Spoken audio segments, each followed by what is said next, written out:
விஜய்க்கு என்ன தெரியும்? விஜய்க்கு அந்த மடையர்கள் சம்பளம் வாங்கி கொண்டு யோசனை சொல்லுகிறவனை கேட்டுத்தானே அவர் நடத்துகிறார். இவருக்கு ஒன்றும் தெரியாதே.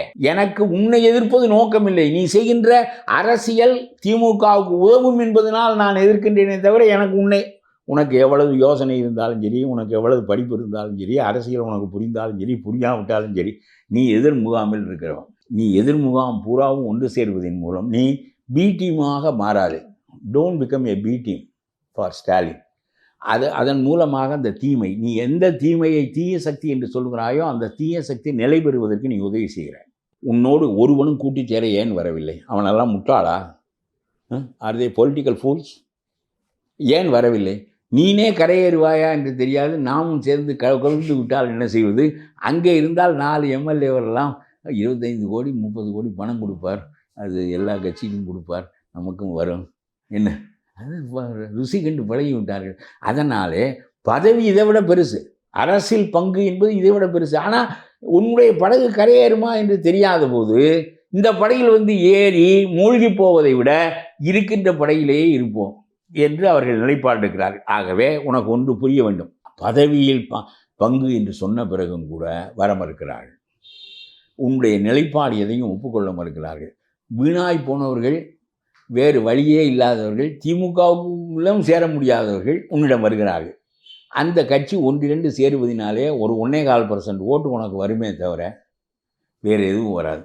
இந்த சிறுபான்மை மக்களுடைய வாக்குகளை நீ பிரிக்கலாம், கொஞ்சம் பிரிக்கலாமே தவிர பெரிய அளவுக்கு பிரிக்க முடியாது. அதுக்காக தான் ஊரடங்கு சட்டமெல்லாம் அவர் போட்டு வைத்திருக்கிறார். நீ வந்த பிறகு ரொம்ப ஊரடங்கு சட்டத்துக்கே போய்விட்டார், இந்த ஓட்டு பிரிந்து விடக்கூடாது என்று.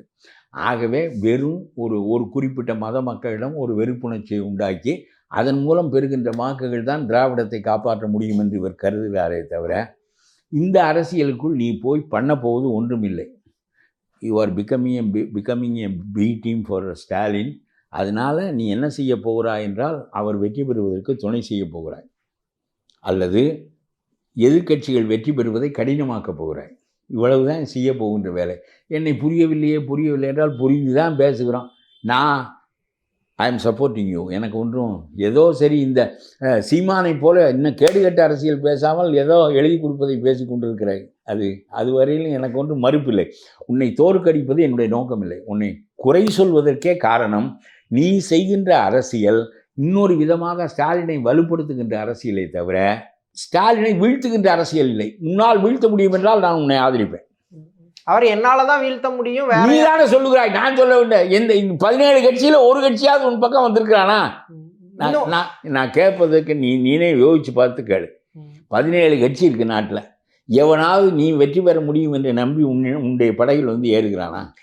அதிமுகவோ பாஜகவோ திரும்ப திரும்ப கூப்பிட்டுட்டே தானே இருந்தாங்க. விஜயோட பவர். ஐயோ, விஜயே இந்த 10% ஓட்டை நீ கலைப்பதன் மூலம் வெற்றியை கடினமாக்கி விடுவா என்பதற்காக கூப்பிடுகிறார்கள். அதை தவிர இவர் இல்லாவிட்டால் இவருடைய பலம் அதை விட கூடுதல் என்றால் அவர்கள் எப்படி முதலமைச்சராவார்கள்? இவர் தானே ஆவார். இவர் தான் சொல்லிக் கொள்கிறார், நான் வருவேன், விரட்டி விடுவேன், முதலமைச்சராகி விடுவேன் என்று சொல்கிறார். பிறகு எத்தனையோ நடிகர்கள் ஏற்கனவே கலைந்து போய்விட்டார்கள். அதை போல கலைந்து போக வேண்டியதுதான் என்று நான் சொல்லுகிறேன்.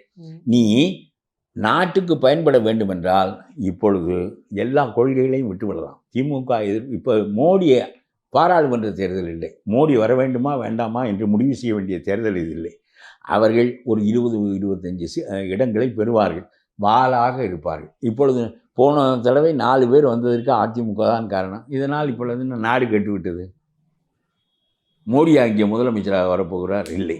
அதனாலே நான் சொல்லுகிறேன், எல்லாரும் மற்றவற்றையெல்லாம் கொஞ்சம் செமித்து கொள்வது போல செமித்து கொண்டு, எனக்கு எத்தனையோவற்றில் ஐ டிஃபர் ஃப்ரம் பிஜேபி.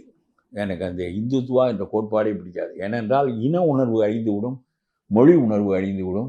நாம் பழைய 3000 ஆண்டு நாகரிகத்தினர் என்று ஸ்டாலினை விட திண்ணமாக நம்புகிறேன். நீயாவது வாஜ்பாய் அது இல்லை. ஆனால் பிஜேபியும் வந்துதான் ஆக வேண்டும், வேறு வழியே இல்லை என்றால் சேர்ந்து இந்த ஸ்டாலினை இறக்கி விட்டு அப்புறம் பிறகு நம்முடைய கச்சேரிகளை வைத்துக் கொள்ளலாம் என்று சொல்லுகிறேனே தவிர, முதலில் பெரிய நோக்கம் என்ன? முதல்ல அன்சீட் ஸ்டாலின், அதுதான் முதல் நோக்கம். அரசு புரிந்து கொள்ளவே இல்லை என்கிறார். என்ன புரிந்து கொள்வதற்கு உங்களிடம் இருக்கிறது? நீங்கள் ஒரு தனி மனிதன், உங்களுக்கு என்று சில குண அமைப்புகள் இருக்கும். உங்களை புரிந்து கொள்வதற்கு என்ன இருக்கிறது? நான் மாற்றுவேன், செய்வேன், எல்லாம் ஐ வில் டூ இட். ஐ ஆம் ரெஸ்பான்சிபிள் ஃபார் இட். அது எல்லாம் நான். மக்களுக்கு ஒரு பிரச்சனைனா விஜய் அந்த காலத்துல வந்து நிப்பான் அப்படின்ட்டு ஒரு வார்த்தையை அவராக சொல்லுகிறார். மக்களுக்கு எத்தனை பிரச்சனைகளுக்கு அவர் வந்து நின்றுக்க. நான் சொல்லுகிறேன், SIR என்று சொல்லப்படுகின்ற வாக்காளர் திருத்த பட்டியலுக்கு இவர் ஒரு ஆர்ப்பாட்டம் நடத்தினார். இதை ஸ்டாலின் கடுமையாக விமர்சித்தார். அவருக்கு என்ன கவலை என்றால், ஏராளமான செத்துப்போனவர்கள், 2 இடத்துல பேர் பதிந்தவர்கள், இவர்களே ஒரு 70-80 லட்சம் பேர் இருக்கிறார்கள். 25 ஆண்டுகளாக செத்து போனவர்கள் நீக்கப்படவில்லை. நான் சொல்வது புரிகிறதா? 25 ஆண்டுகளாக நீக்கப்படவில்லை. ஆகவே விண்ணப்ப படிவம் கொடுத்து கையெழுத்து போட சொல்லி இவ்வளவு கட்டுக்குள் கொண்டு வருகின்ற போதுதான் இந்த தேவையற்றவர்கள் அந்த அஸ்ஸாம் போன்ற மாநிலங்களில், வங்கம் போன்ற மாநிலங்களில் எல்லாம் அயல்நாட்டு ஊடுருவல் இருக்கிறது. அதை தடுப்பதற்கு இது பயன்படுகிறது. நம்முடைய மாநிலங்களில் செத்துப்போனவர்கள் 2-3 இடங்களில் பதிந்து வைத்திருக்கின்றவர்கள் என்ன, வயதே வராமல் வயதுக்கு வந்ததாக சொல்லி எழுதி வைத்திருக்கின்றவன் எல்லாரையும் நீக்கி விடுவார்கள் இப்பொழுது. ஆகவே தேவையற்றவையெல்லாம் நீக்கப்பட்டுவிடும். இதை எதிர்த்து இவர் போராடினார். இப்பொழுது ஏன் அதை பற்றி பேசுவதில்லை? ஈரோட்டுக்கு போனாரே, இந்த வாக்காளர் திருத்தப்பட்டியலை பற்றி இவர் பெரிய ஆர்ப்பாட்டம் நடத்தினாரே. ஸ்டாலின் நடத்துகிறார், அவருக்கு வேறு நோக்கம் இருக்கிறது. அவருக்கு எதுவாக இருந்தாலும் மோடி செஞ்சால் அதை எதிர்க்க வேண்டும் என்கின்ற கருத்து உடையவர். மோடி எதிர்ப்பு ஒன்றினாலே தான் நம்முடைய அரசியலே நிற்கிறது என்று நினைக்கின்றவர். ஆகவே இன்றைக்கும் தமிழ்நாட்டில் எதிர்க்கட்சி தலைவராக எடப்பாடி இருந்தும், 70 MLAக்களை வைத்து கொண்டு எடப்பாடி இருந்தும், அவர் பேசுவதெல்லாம் மோடியை பற்றி தான் பேசுவார். அவருக்கு ஒரே ஒரு கணக்கு தான் உண்டு: முஸ்லீம்கள், சிறுபான்மை மக்கள், இவர்கள் நமக்கு வாக்களிக்கின்றவர்களாக இருக்க வேண்டும். இந்த 5 கட்சி வைத்திருக்கிறாரே, 5 கட்சியும் சேர்த்து 12% வாக்கு கூட இருக்காது.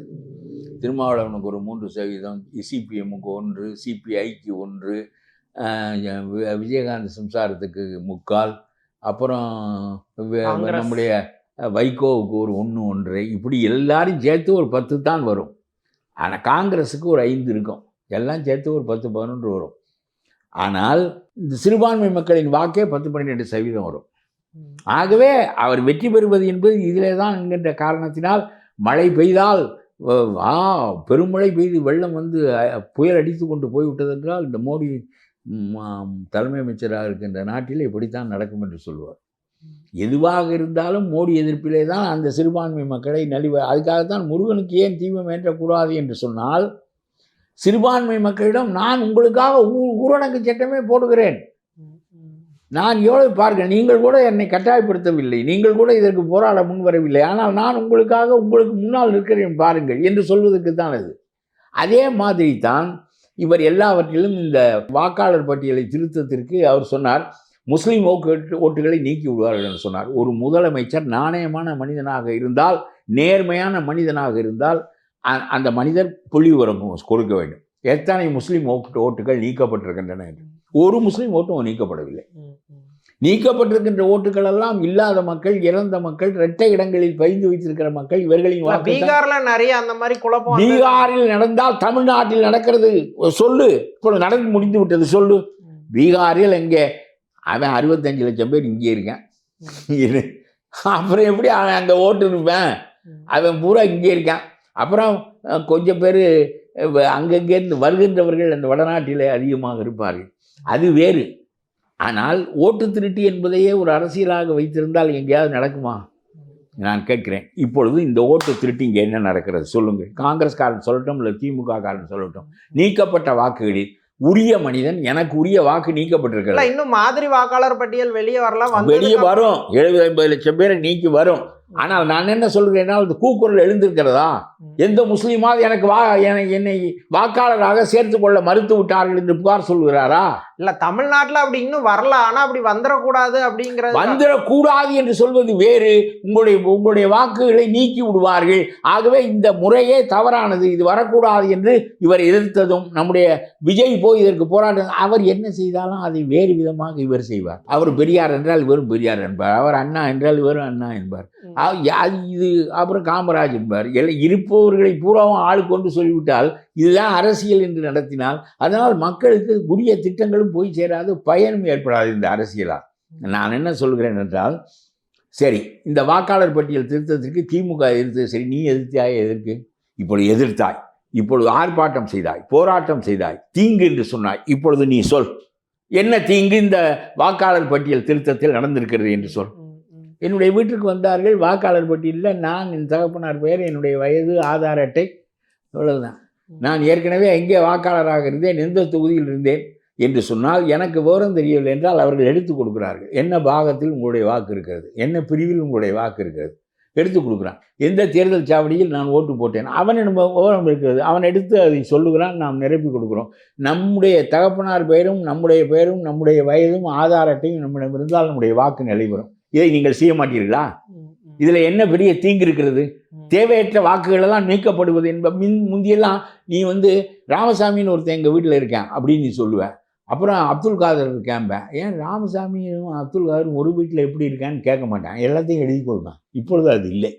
எது ஒழுங்குபடுத்தப்பட்டாலும் அதற்கு எதிராக மோடி எதையும் ஒழுங்குபடுத்தக்கூடாது. அது ஓட்டு திருட்டு.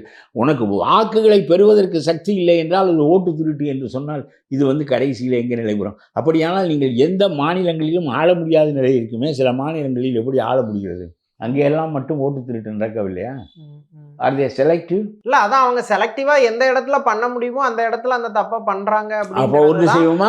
கர்நாடகத்தில் செய்ய முடியவில்லை, தெலுங்கானாவில் செய்ய முடியவில்லை, ஆந்திராவில் செய்ய முடியவில்லை, ஹரியானாவில் செய்ய முடியவில்லை. கர்நாடகாவில் தான் மிகப்பெரிய அளவில் வாக்கு திருட்டு நடந்ததா ராகுல் காந்தி குற்றம் சாட்டியிருந்தாரு.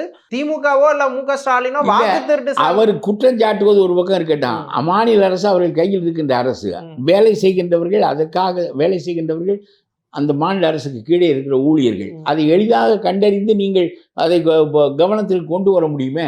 ஏதோ 1-2 இடங்களில் நம்முடைய ஸ்டாலினுடைய தொகுதியில் கூட ஏராளமான அளவுக்கு அதிகமான கள்ள ஓட்டுகள் பதிந்து வைத்திருக்கின்ற தொகுதி ஸ்டாலினுடைய தொகுதி தான். இதை ஒரு நிதியமைச்சர் பொறுப்பெடுத்து கொண்டு சொன்னார்.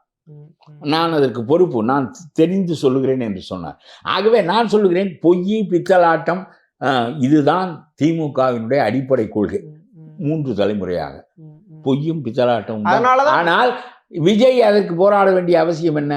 இப்பொழுது விஜய் சொல்ல வேண்டும், நாங்கள் போராடினோம், ஒரு தீமையை தவிர்க்க போராடினோம். இப்பொழுது என்ன தீமை நடந்தது? நாங்கள் போராடியதால் எந்த தீமை? ஒன்றும் இல்லை.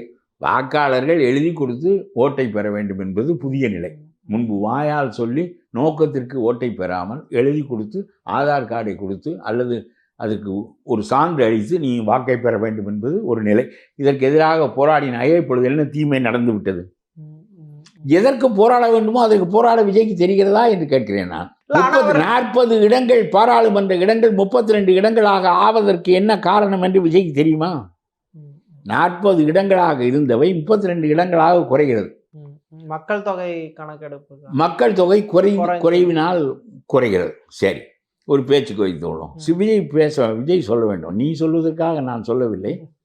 40 தொகுதியாக நாம் இருக்கிற போது 80 தொகுதியாக உத்தரப்பிரதேசம் இருந்தான். ஏன் இருந்தான்?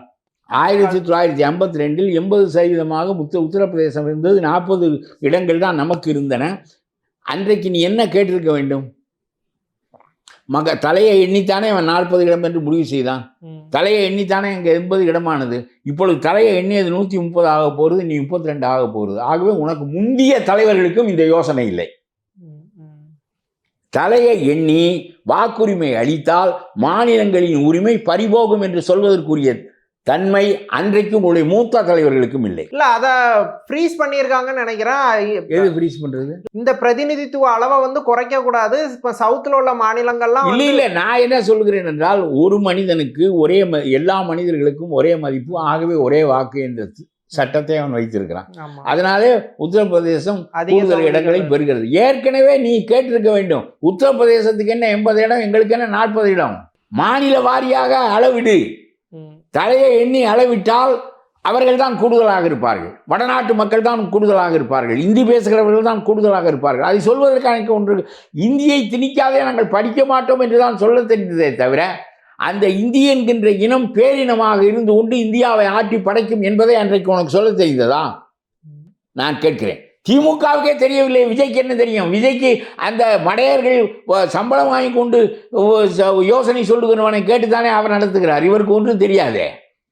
வழி வழியாக அரசியல் நடத்திய திமுக காரனுக்கே அது தெரியவில்லையே. 40 இடங்கள் 32 இடங்களாக குறைவதற்கும் இப்பொழுது இன்னொரு பெரிய நெருக்கடி நான் சொல்லுகிறேன். நான் தான் இதை பற்றி ரொம்ப சீமான் பேசுகிறார் என்றாலும் அவர் இந்த தமிழன் கிமிழன் நாயுடுக்கு தமிழன் இல்லை, ரெட்டியார் தமிழன் இல்லைன்னு பேசுவார். அது இதெல்லாம் சரியான பேச்சு கிடையாது. அதெல்லாம் 800 ஆண்டுகளாக இருக்கிறார்கள். தமிழிலிருந்து பிரிந்த மொழியை பேசுகிறவர்கள், தமிழ்நாட்டில் வாழ்கிறவர்கள், தமிழ் மண்ணில் இருக்கிறவர்கள். அவர்கள் என்ன தமிழர்கள் அல்லாதவர்கள்? விளங்காமல் இத்தகைய வேற்றுமை உணர்ச்சிகளை பெருக்கிக் கொண்டே போய் என்ன செய்வாய்? இப்பொழுது இந்த பீகார்காரன் ஒரு 60 லட்சம் பேர் 70 லட்சம் பேர் இதுக்குள்ளே இருக்கிறான். ஏறத்தாழ 1 கோடி பேர் இருக்கிறான். துறைமுகம் தொகுதியில் 20,000 பேர் இருக்கிறான். அவன் 50 ஆண்டுகளுக்கு முன்பு வாக்குப்பதிவு செய்து வைத்திருக்கிறான். அவனை பற்றி யாரும் பயப்படவில்லை. ஏனென்றால் ஒரு தொகுதியில் 20,000 30,000 பேர் இருப்பதினால் என்ன ஆகப் போகிறது என்று நினைத்தார்கள். ஆனால் இன்றைக்கு பீகார்காரன் 1 கோடி பேர் தமிழ்நாட்டு வாக்காளர் பட்டியல் இப்போ இன்னும் அது நடைபெறவில்லை. அவன் அதற்கான முயற்சிகளை இன்னும் எடுக்கவில்லை.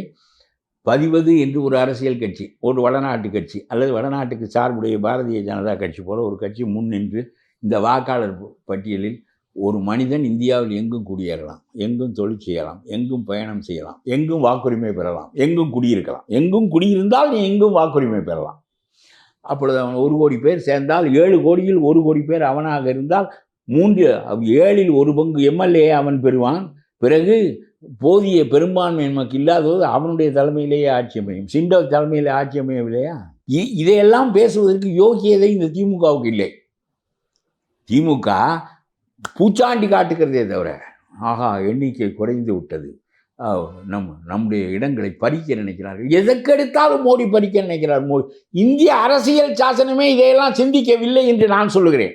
நீ அரசியல் சாசனத்தை குற்றஞ்சாட்டு, பிறகு அரசியல் சாசனத்தை திருத்து. It can be amended.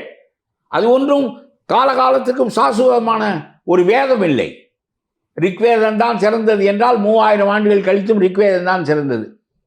அது ரிக்வேதத்தில் பெரிய செய்திகள் எதுவும் இல்லை. அதை விட சிறந்த செய்திகள் உபநிடதத்தில் இருக்கிறது, கீதையில் இருக்கிறது, எல்லாவற்றையும் விட பெரிய செய்திகள் இதிகாசத்தில் இருக்கின்றன.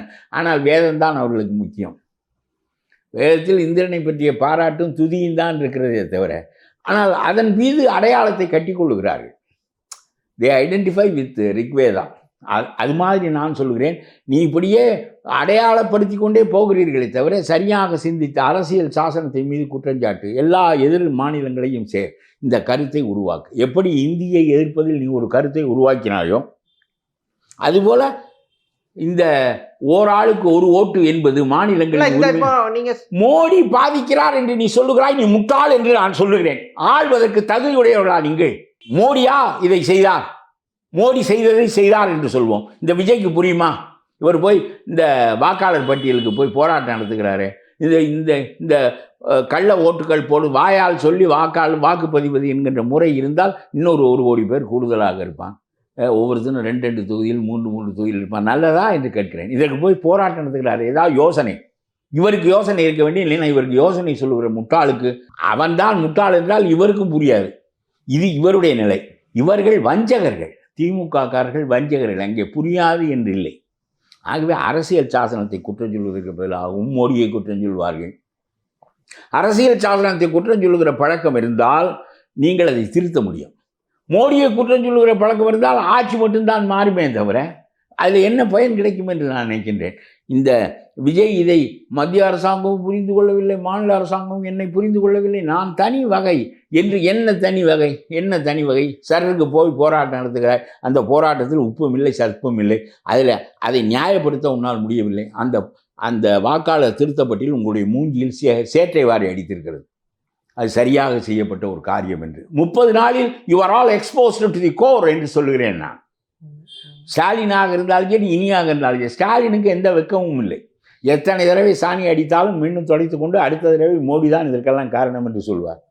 சரியான விமர்சனங்கள் அவர்களுக்கு கிடையாது. ஏனென்றால் அவர்களுடைய அரசியல் பாகுபாடான அரசியல், இம்பார்ஷியல் பாலிடிக்ஸ்.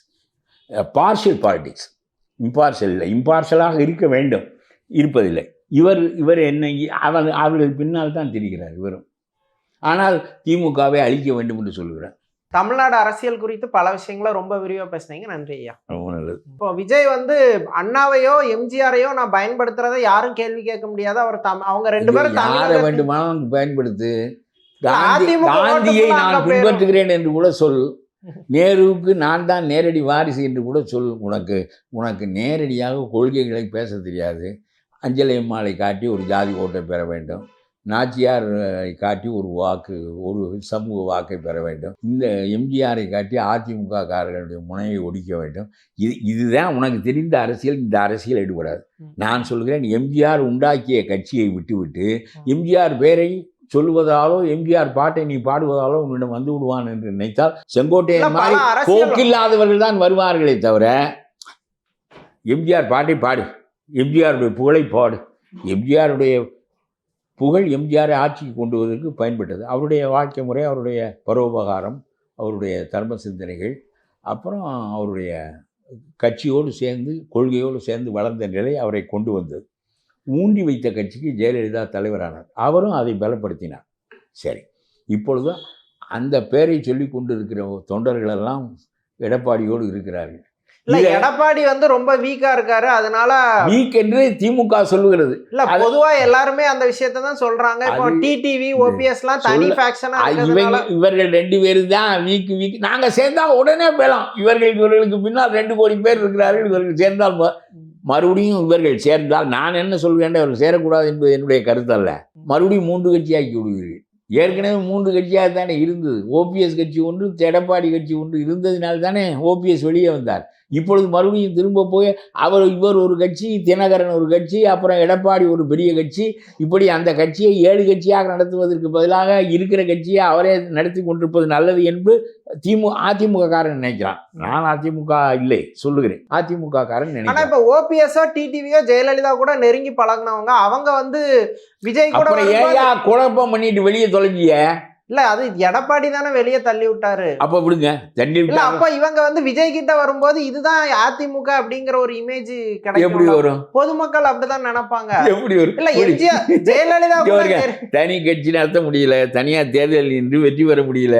1.5% வாக்கு வைத்திருக்கிறார். அவர் ஏகப்பட்ட வழக்குகளை வைத்திருக்கிறார். பிஜேபியை தாண்டி அவரால் ஒன்றும் செய்ய முடியாது.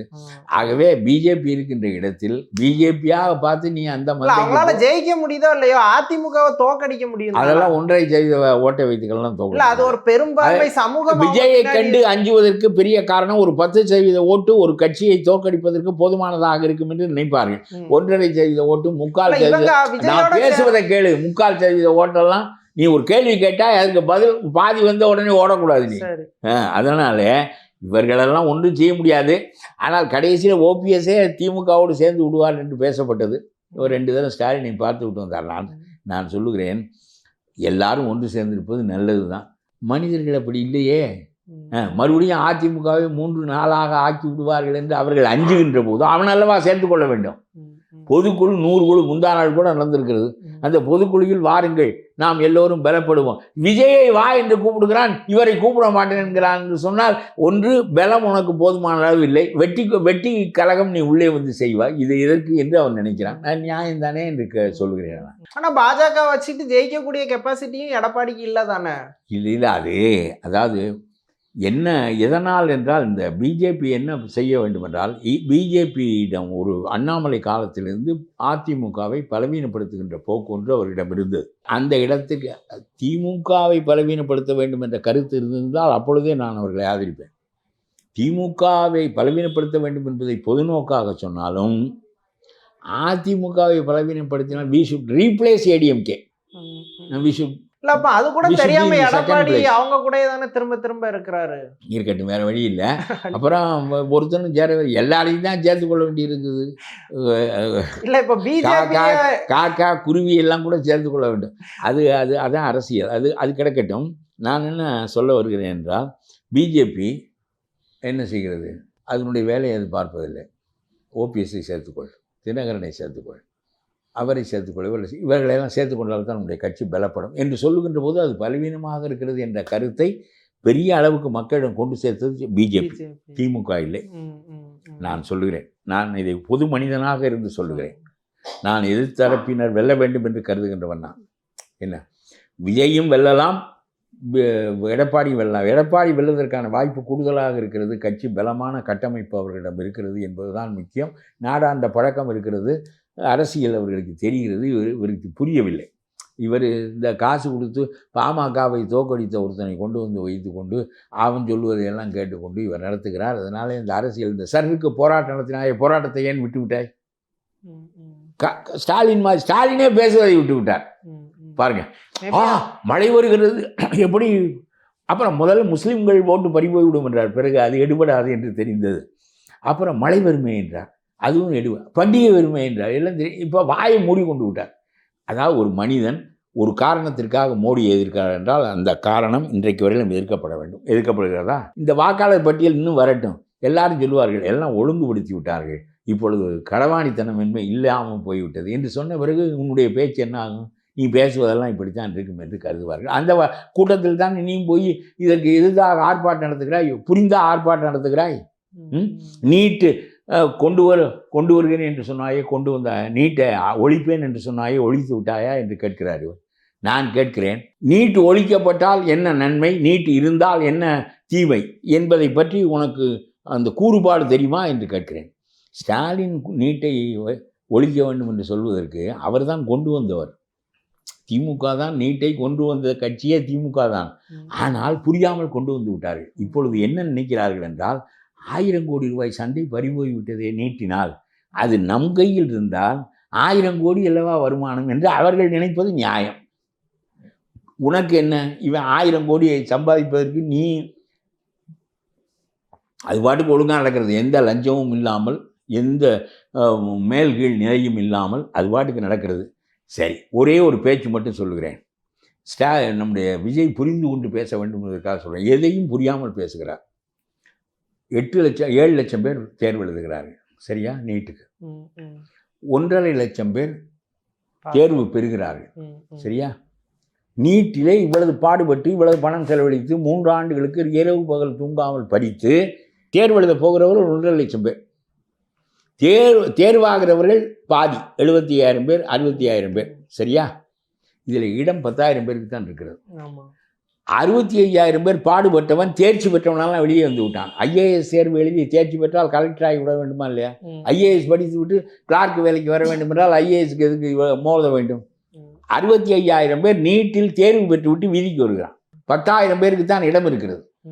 11,000 பேருக்கு இடமாக்க உனக்கு சக்தி இல்லை, உன்னிடம் பணம் இல்லை, தனியார் இதற்கு மேல் பணம் போடுவதற்கு அவன் தயாராக இல்லை, சரியா? அப்படியானால் நானாக இருந்தால் என்ன யோசனை சொல்லுகிறேன் என்றால், இந்த 65,000 பேர் தேர்ச்சி பெற்றானே, இவன் உண்மையாக படித்தவன், கூடுதல் அறிவுடையவன் என்று கணிக்கப்படுகின்றவன், இவனை வெளிநாட்டுக்கு அனுப்புவதற்கு கடன் வாங்கி கொடுப்பேன் வங்கி என்று புதிய யோசனை சொல்லுகிறேன்.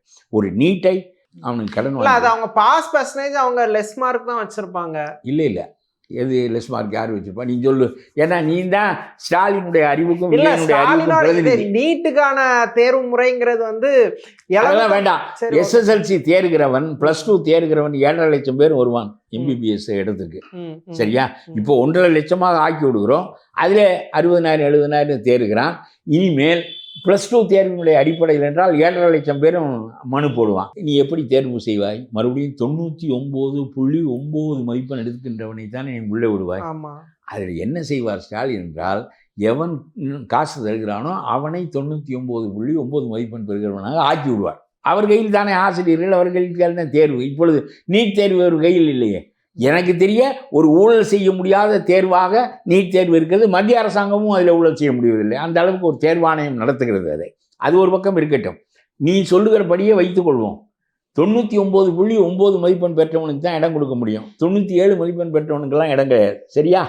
10,000 தானே உனக்கு மொத்தம் இருக்க இடம், சரியா? இந்த 99.9% மதிப்பெண்ணை எவன் பெறுவான் என்றால், நம்முடைய அண்ணா பல்கலைக்கழகத்தை சரி செய்து கொண்டு நம்முடைய நேரு மதிப்பெண்களை தகுதியை கூடுதலாக போட சொல்லி அவர்களெல்லாம் வேலைக்கு அமர்த்தி காசு வாங்கி கொண்டது போல இவர்கள் 99.9 மதிப்பெண் யாருக்கு போட வேண்டும் என்பதை தேர்வு காலத்திலேயே தீர்மானித்து விடுவார்கள். அதற்குரிய பணம் வசூலாகிவிடும். ஆகவே அப்பொழுதும் தகுதி இல்லாதவன் பணம் உள்ளவன் உள்ளே போவான், தகுதி உள்ளவன் வெளியே வருவான். இவ்வளவு தெளிவாக நான் சொல்லுகிறேன். அதுக்கப்புறமும் நீ என்ன பேசலாம்னு யோசிச்சுட்டு இருக்க. நீட்ல நிறைய குளறுபடிகள் இருக்கு. பல மாநிலங்கள்ல வந்து நீட்ல போர்ஜரி பண்ணவங்க அரெஸ்ட் ஆனாங்க. இல்ல ரொம்ப குறைவு. ஒரு தரம் சின்ன தவறு Other than நடந்தது. இதெல்லாம் காரணமாக சொல்லக்கூடாது. ரொம்ப இத்தனை ஆண்டுகள் நடந்த இல்ல தேர்தல் அது சிஸ்டமே ஒரு ஃபாலான சிஸ்டம் இல்ல. அது தனியா பேசணும். நீ ஒரு மணி தனி நேரத்துக்கு டிபேட்டா பேசணும். போயிரும். அதெல்லாம் பேசாத. நீ இல்லாததெல்லாம் கருத்துன்னு சொல்ற. சரி போயிட்டு போது விடு. இது உன்னோட எனக்கு போட்டி இல்லை. சரி என்னப்பா நான் சொன்னது புரியுதா இல்லையா? விடு. அவர் எல்லா இடத்துக்கும் போகும்போது திமுகவை தான் கடுமையா விமர்சிக்காரு. இங்க கூட திமுக தீய சக்திங்கிற அது விஷயம் என்ன என்று பேச வேண்டும். இது பாயாசமா பாசிசமா என்று பேசிவிட்டு போவதில் என்ற மோடி கொண்டு வருகிற திட்டங்கள் எத்தனையோ இருக்கும். நல்லவையும் இருக்கும் ஒரு ஆட்சியாளனுடைய. நான் சொன்னேன் திமுகவினுடைய காரியங்களில் நான் ஒப்புக்கொள்ளுகிற காரியங்கள் எத்தனையோ உண்டு. மொழி இன அடிப்படையிலான காரியங்கள் எல்லாவற்றையும் நான் எதிர்ப்பதில்லை. என்ன ஆகவே இப்போ நீ போய் ஏமாற்ற நினைக்கிறாய். முஸ்லீம்களுடைய ஓட்டை பெறுவதற்காக முருகனுக்கு தீபம் ஏற்றக்கூடாது என்று ஊரடங்கு சட்டம் போடுகிறாய். உனக்கு இவன் ஜாதியாக பிரிந்து கிடக்கிறவன், இவனுடைய வாக்குகளை நான் பல்வேறு விதமாக பெறலாம். அவன் மொத்தமாக வாக்களிக்கின்றவன். அவனுடைய வாக்கை பெறுவதற்கு ஊரடங்கு சட்டம் போட்டு உன்னை விட நான் தான் உன் மீது அதிக இல்ல. இப்ப தர்கா தரப்புலாம் எதிர்ப்பு தெரிவிச்சு அதெல்லாம் ஒன்று ரெண்டு தெரிவிக்கிறார்கள். நான் சொல்லுகிறேன் இது நல்ல போக்கு இல்லை. இணக்கமாக நாகூர் ஆண்டவர் கோயிலுக்கு தமிழ் மக்கள் வருவார்கள். முருகன் கோவிலுக்கு தீபம் ஏற்றுவதற்கு நீ இசைய வேண்டும். அப்படித்தான் இந்த மக்களுடைய அங்கே ஒன்றும் தர்காவுக்கு அதில் அந்த தர்காவிலே இருக்கிற தூணே நம்முடைய கோயில் தூண். அதை படம் காட்டினார்கள், நான் பார்த்தேன். தர்காவிலே தூண்கள் இருக்கின்றன. அது மண்டபமாக இருந்திருக்கிறது பழைய காலத்தில். முருகன் கோவிலுக்கு மேலே அது திராவிட கலாச்சாரத்துல கட்டப்பட்ட அது அந்த தூண் திராவிட இந்து கலாச்சாரத்தினுடைய தூண். இந்து என்று நான் சொல்வதில்லை, சைவ கலாச்சாரத்தினுடைய தூண். நீங்க பார்த்தீங்கன்னா கோயிலில் மட்டும்தான் அந்த தூண் இருக்கும். வேறு எந்த வீட்டிலையும் நீங்கள் தூண் வைக்கிற போது வேறு விதமாகத்தான் வைப்பீர்கள். ஆகவே இது திராவிட கலாச்சாரம் என்று நீ சைவ கலாச்சாரத்தை சொல்லுவாய். ஆகவே அது எப்படி முஸ்லீம் கலாச்சாரத்திற்குள் வரும்? முஸ்லீம்கள் அந்த மாதிரி தூண் வைக்க மாட்டார்கள். நான் சொல்லுவது புரிகிறதா?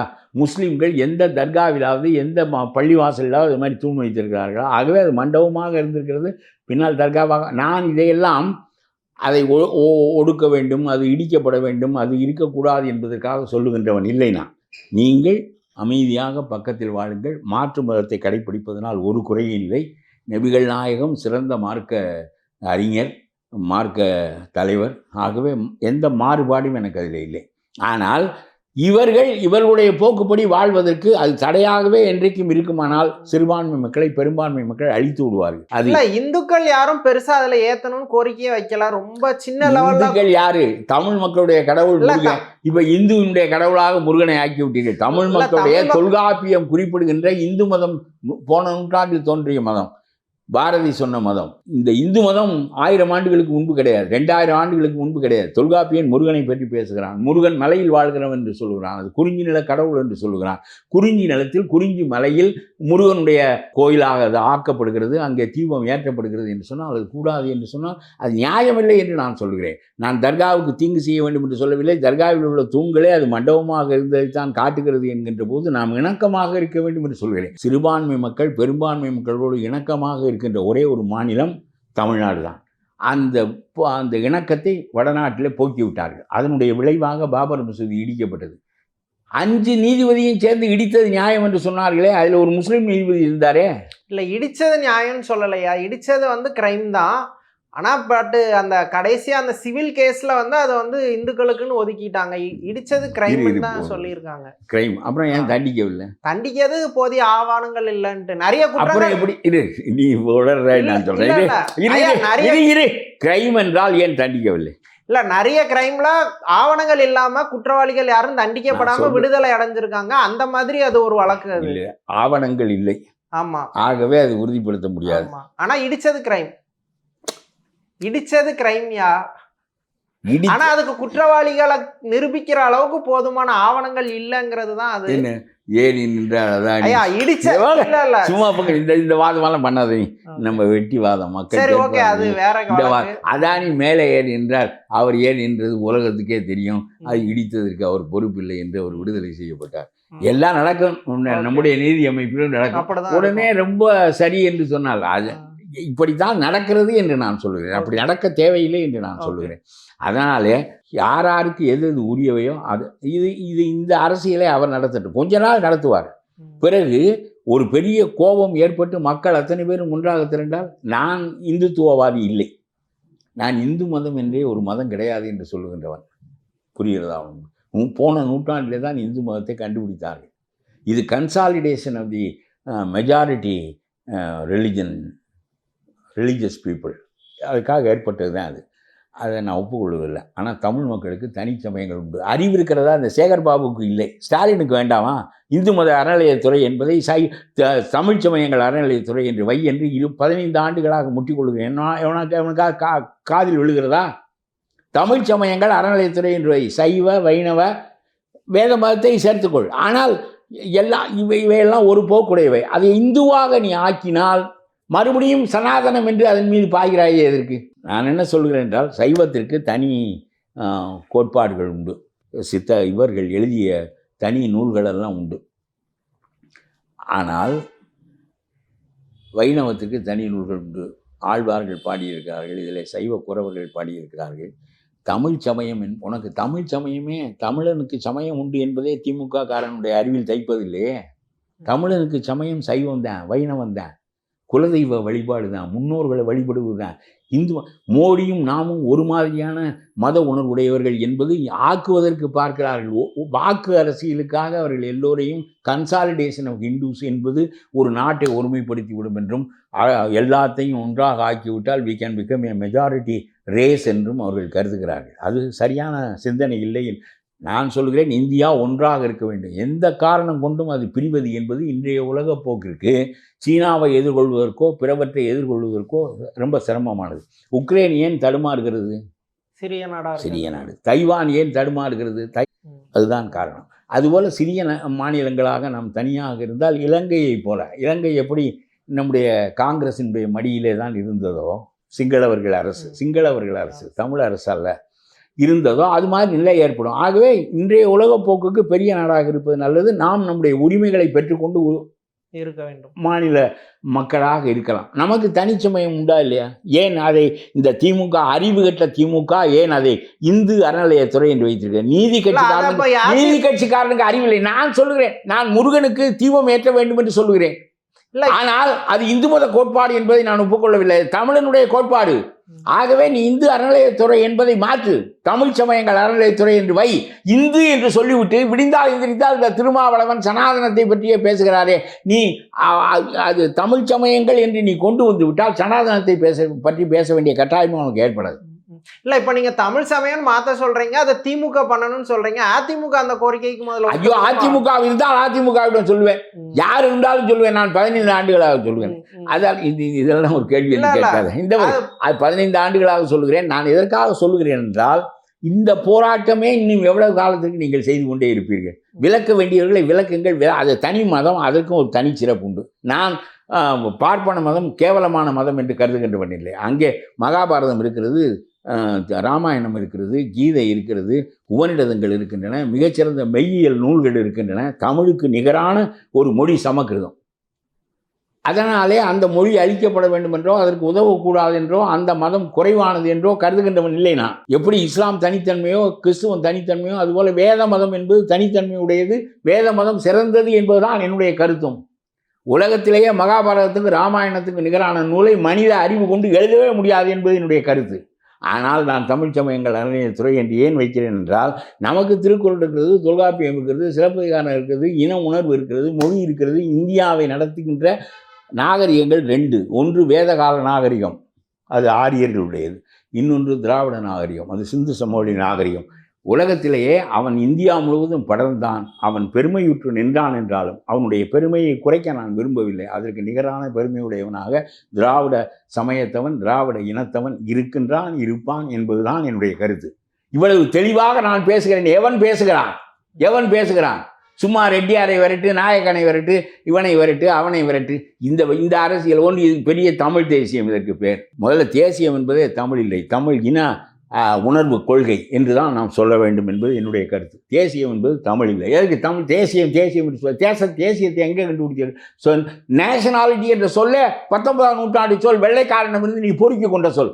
தேசியம் என்ற கோட்பாடு உனக்கு தமிழனுக்கு இருந்திருக்கிறதா? தமிழனுக்கு அதற்கு முன்னால் இன உணர்வு கிடையாதா? இந்த நேஷனாலிட்டி கிடையாதா? ஏதோ உங்களுடைய அறிவை வைத்துக்கொண்டு ஸ்டாலின் ஆளுகின்ற காலத்தில் நீங்கள் எல்லாம் தலைவர்களாக வந்து விட்டீர்கள். விஜய் வந்து விட்டார், நீ வந்து விட்டார். இப்படி இந்திய தேசியம்னு ஒரு விஷயம் இருக்கும்போது அதுக்கு கவுண்டரா தமிழ் தேசியம் என்ன? தமிழ் இந்த தேசியம் என்ற சொல்லே 19ஆம் நூற்றாண்டில் கண்டுபிடிக்கப்பட்ட சொல். வெள்ளைக்காரன் கண்டுபிடித்து நமக்கு கொண்டு வந்து விட்டான். அவனுடைய ரெனேசான்ஸில் நேஷனாலிட்டி வந்தது. அதற்கு பிறகு அவன் நம்மை ஆளுகின்ற போது இந்த சொல்லை பழக்கப்படுத்தினான். உடனே நம்முடைய ஆட்கள் இந்தியன் நேஷன் என்பதற்கும் நேஷனாலிட்டி என்பதற்கும் நேஷனலிசம் என்பதற்கும் அவர்களுக்கு அது ஒரு நல்ல பிடிமானமான கருத்தாக தெரிந்தது. அதை பரப்பினார்கள். அப்புறம் இவன் அவனிடமிருந்து பிரித்து கொள்வதற்கு நாங்கள் we are Tamil nationals, ours is Tamil nationality என்று இவன் சொல்லி பார்த்தான். நான் இதற்கு முன்னால் நீங்கள் இந்த தேசியம் என்ற சொல்லை கொண்டு வருவதற்கு முன்னால் தமிழன் இனமாக வாழ்ந்தானா இல்லையா? இன அடிப்படையில் கூறுவது அது போகட்டும். இப்பொழுது நம்ம பேச்சு இந்த விஜயிட ஆரம்பித்து எல்லாம் இருக்கிறவனெல்லாம் கூறு கட்டவனாக இருந்தால் அப்புறம் இப்படி தான் போகும். உண்மையிலேயே திமுக அகற்றப்பட வேண்டிய கட்சி, அந்த ஆட்சி அகற்றப்பட வேண்டும் என்பதில் மறுப்பொன்றும் இல்லை. அவருக்கு எதிராக செயல்படுகின்ற விஜய்க்கு நான் எதிர்ப்பானவனும் இல்லை. ஆனால் எது தகுதியானதோ எது சரியானதோ அதை அவர் செய்ய தவறிவிட்டால் அவர் விரும்புகின்ற காரியமும் நடக்காது. நான் என்ன சொல்ல வருகிறேன் என்றால், ஒரே விஷயங்களை பேசுகிறார். புதுச்சேரிக்கு போயும் திமுகவை பற்றி பேசுவது ஒரு பக்கம் இருக்கட்டும். ரெங்கசாமியினுடைய தலைமையில் ஆட்சி நடக்கிறது. பிஜேபி அதில் அங்கமாக இருக்கிறார்கள். ஆனால் புதுச்சேரி கெட்டதற்கு பிஜேபி ஆட்சி தான் காரணம், ரெங்கசாமி காரணம் இல்லை என்பது போல் அங்கு பேசுகிறார். நான் என்ன கேட்கிறேன் என்றால், முதலமைச்சர் ரெங்கசாமி, அவருடைய ஆட்சியில் பாஜக ஒரு கூட்டணி கட்சியாக இருக்கிறது. ஆகவே அங்கே மில்கள் வந்தனவா, புதிய ஆலைகள் திறக்கப்பட்டனவா, தொழிற்சாலைகள் திறக்கப்பட்டனவா, ரேஷன் கடைகளெல்லாம் இருக்குது. இவ்வளவு காரியங்களும் நடக்கவில்லை என்றால் அதற்கு முதலமைச்சர் எந்த விதத்திலும் பொறுப்பில்லை என்றால், அவர் கூடுதலான எண்ணிக்கையில் இடங்களை வைத்திருக்கிற காரணத்தினால தானே முதலமைச்சராக இருக்கிறார். இப்படி he is selective in accusing என்று நான் சொல்லுகிறேன். குறிப்பிட்டு ஒரே ஒரு காரியத்தை அந்த காரியத்தின் போக்கிலே விமர்சிக்காமல், அதில் உள்ள நியாய அநியாயங்களின் அடிப்படையில் விமர்சிக்காமல், அதில் யாரை ஒதுக்கி கொள்ள வேண்டும், யாரை பேச வேண்டும் என்று அவர் பாகுபடுத்தி பேசுவது என்பது அது நியாயமான பேச்சாகவும் இருக்காது, சரியான பேச்சாகவும் இருக்காது, மக்களிடம் போய் சேராது. பிஜேபி தான் புதுச்சேரியை கெடுத்ததற்கு காரணம். பிஜேபி விமர்சிப்பது குறித்து எனக்கு எந்த மறுப்பும் இல்லை. ஏனென்றால் அது மத அடிப்படையிலான கட்சி என்கின்ற அடிப்படையில் பலர் அதை விமர்சிப்பது என்பது இயல்பான அரசியலாக இருக்கிறது. அது ஒரு பக்கம் இருக்கட்டும். ஆனால் 2 பேர் சேர்ந்து ஒரு காரியத்தை செய்கிறார்கள். தலைமையாக இருக்கின்றவன் வேறு, தலைமையாக இருக்கின்றவனை நீக்கிவிட்டு கீழே இருக்கின்றவன் தான் அந்த அரசாங்கத்தை கெடுத்தவன், அந்த நாட்டை கெடுத்தவன் என்று சொன்னால் அது எப்படி ஏற்றுக்கொள்ளத்தக்கதாக இருக்கும்? ஆகவே நீங்கள் பேசி இவ்வளவு பெரிய கூட்டம் போட்டு, ஒரு பெரிய கூட்டம் வருகிறது, அந்த கூட்டம் ஆரவாரிக்கிறது, கைதட்டுகிறது, உங்களை பார்ப்பதில் அது ஆவல் கொள்கிறது, எல்லாமே இருக்கின்றன. ஆனால் நீங்கள் ஏன் ரெங்கசாமியை விட்டு விட்டு பேசுகிறீர்கள் என்பது அதற்கு தெரிவதில்லை. ஆனால் மக்களுக்கு தெரியும். செய்தித்தாள் படிக்கிற மக்கள், ஊடகங்கள் பார்க்கிற மக்கள், இவர்களுக்கெல்லாம் தெரியும் என்ன இப்படி பேசுகிறார். ரெங்கசாமி கெடுக்காமல் பிஜேபி தாண்டி வந்து கெடுத்து விட முடியுமா?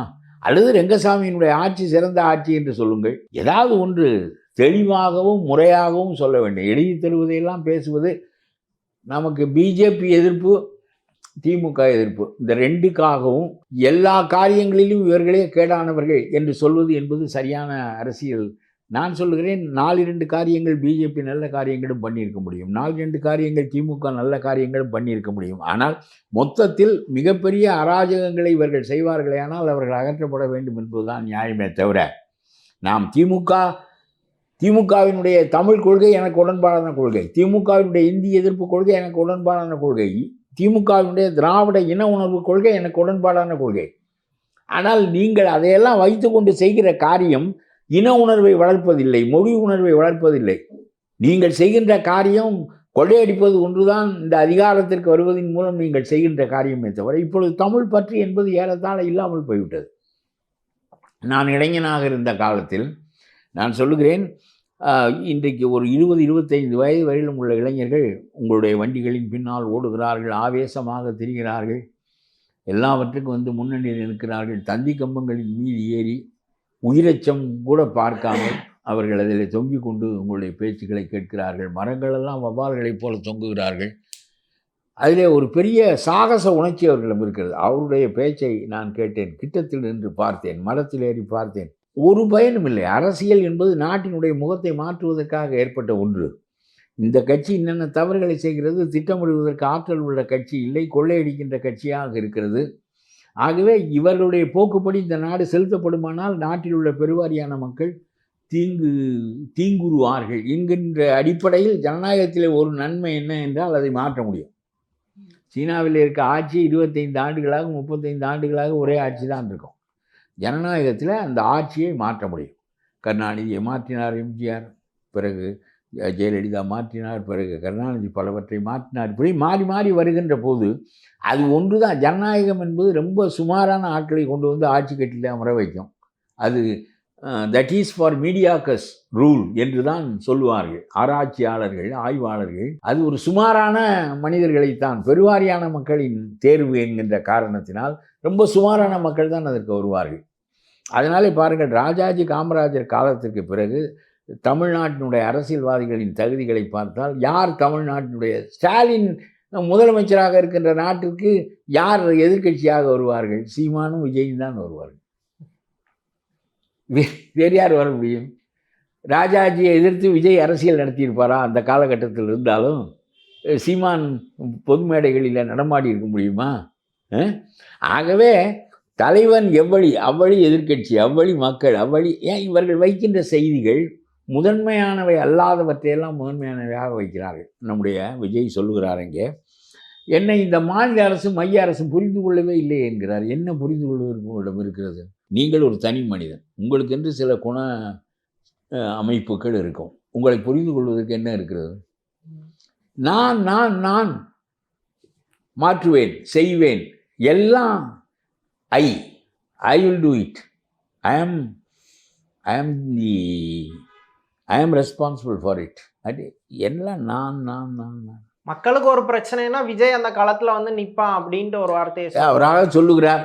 மக்களுக்கு எத்தனை பிரச்சனைகளுக்கு அவர் வந்து நின்றுருக்கார். நான் சொல்லுகிறேன், ஓகே, விஜய் பேசும்போது ஒரு விஷயத்த திரும்ப திரும்ப முன்வைக்கிறாரு. களத்துல இல்லாதவங்களெல்லாம் நான் விமர்சிக்க வேண்டிய அவசியம் இல்லை, அதனால அதிமுகவை நான் விமர்சிக்க மாட்டேன், அதிமுக களத்துல இல்லை அப்படின்னு. ஒன்றே ஒன்று சொல்லி பேச்சை முடித்துக் கொள்வோம்.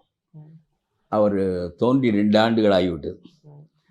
அதாவது இவர்களிடம் நமக்கு கூட்டணிக்கு ஆள் வரமாட்டான் என்று இவர் சொன்னால், நான் அல்வா தருகிறேன், மைசூர் பாகு தருகிறேன், முந்திரி பருப்பு தருகிறேன், ஆட்சியில் பங்கு தருகிறேன், வாருங்கள் என்று கூப்பிட்டார்.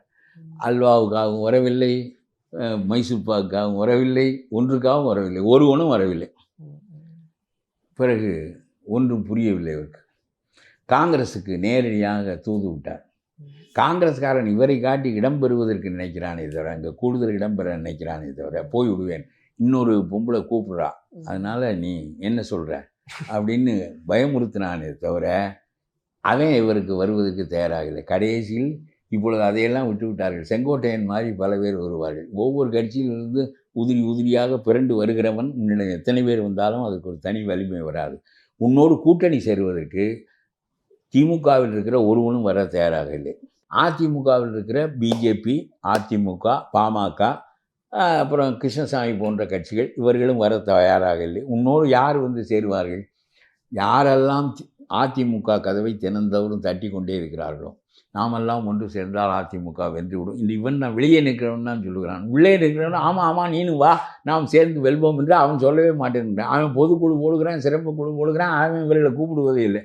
இவர்கள் 2 பேரும் கதவை தட்டி விட்டு திமுகவுக்கு போகலாமா என்று சிந்திக்கிறார்கள், அல்லது விஜயிடம் போகலாமா என்று சிந்திக்கிறார்கள். ஆகாதவர்கள், போகாதவர்கள், 1% கீழே ஓட்டு வைத்திருக்கிறவர்கள், பலாப்பழ சின்னத்தில் நின்றவர்கள், தனியாக ஒரு கட்சியாக நிலை பெற முடியாதவர்கள், இவர்கள் தான் ஒன்று திமுகவுக்கு போவார்கள், இல்லாவிட்டால் உள்ள வருவார்கள். இவர்கள் வருவதனால் உனக்கு என்ன பலன் ஏற்பட போகிறது? நான் என்ன சொல்கிறேன், நீ வெற்றி பெற வேண்டும் என்பதில். தமிழ்நாடு அரசியல் குறித்து பல விஷயங்களை ரொம்ப விரிவாக பேசுனீங்க. நன்றி ஐயா.